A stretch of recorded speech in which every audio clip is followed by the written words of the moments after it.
వాళ్ళిద్దరి యందు లోకంలో ఒక మర్యాద ఉంటుంది. వాళ్ళు ఆది దంపతులు. వాళ్ళ గురించి చెప్తూ శ్రీరుద్రం శివా రుద్రస్య భేషజీ, శివా విశ్వాహ భేషజీ అంటుంది.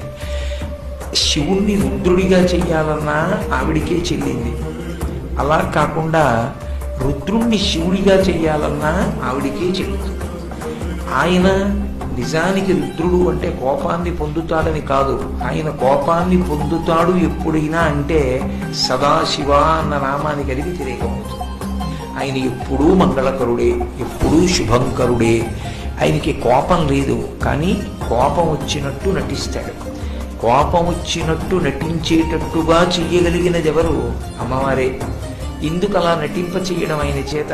ఆయనకి కోపం వచ్చినట్టుగా ప్రవర్తించేటట్టు ఎందుకు చేస్తుందంటే లోకాలకన్నిటికీ కూడా ఆమె ఒక పాఠం చెప్పాలి అని ఎప్పుడు అనుకుంటుందో అప్పుడు శివుణ్ణి రుద్రుణ్ణి చేస్తుంది.